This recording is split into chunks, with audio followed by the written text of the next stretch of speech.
have tea, coffee, and a samosa. Which one would you choose?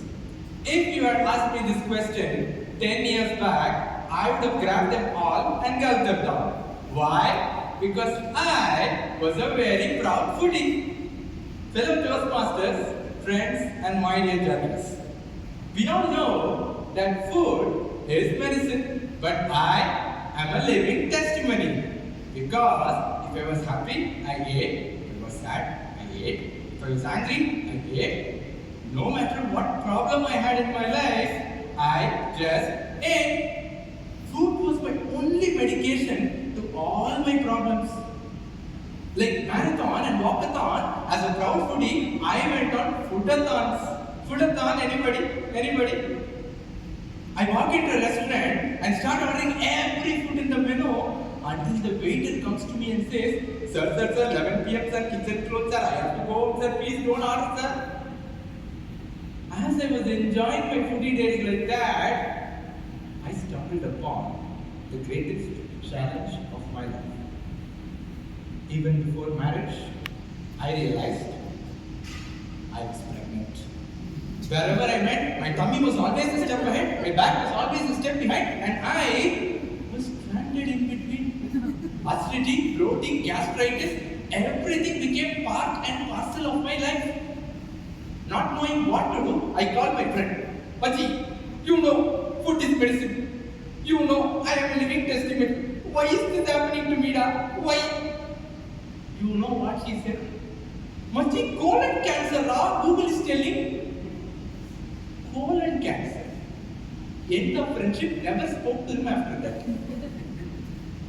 I then approached a professional health coach, explained to him how I treated food like medicine. He just starts one question. Mahesh, what is the size of your stomach? Very simple. Stomach starts here, yes, here that's all, this big. He did not like the answer. His happy face contorted as if he was undergoing constipation like this. Stomach is the size of the fist. This is your fist. If this is the size of your stomach, just imagine how much you should eat.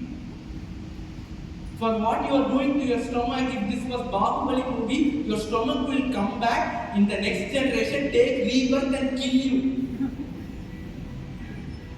If you want to improve the quality of your life, from today, cut 50% of your food. And number 2, do not eat anything after 7 p.m. Because food is medicine and you have to be a living testimony.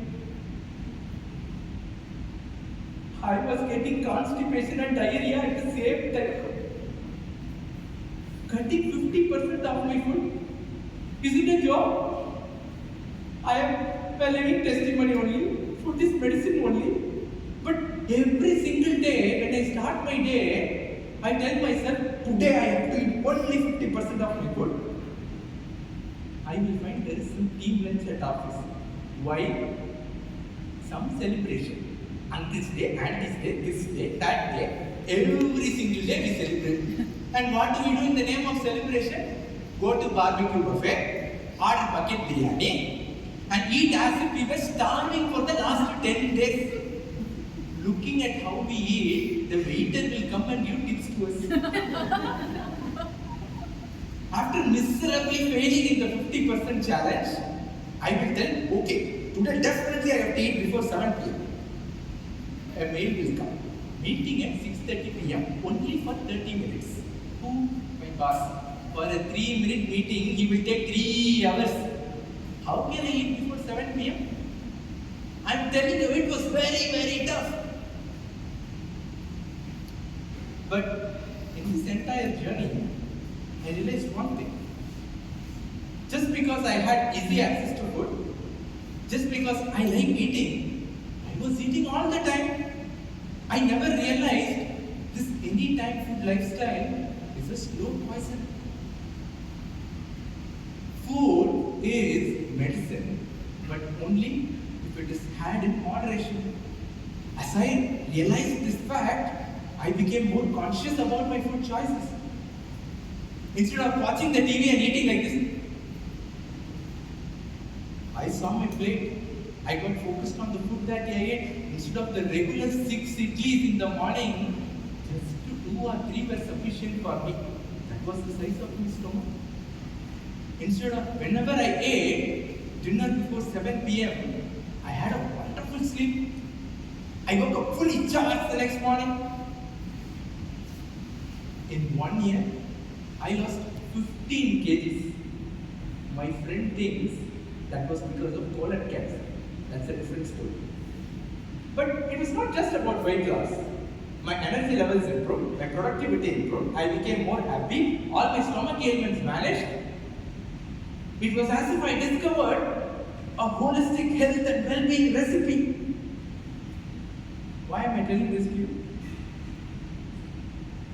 Am I going to sell this recipe to you for an answer? No. Not because you have no other choice, but to listen to me today. But for those kids out there who are queuing outside the food outlets, they are exposed to these foods at a very tender age. Food is medicine, and it is time we take this message to them.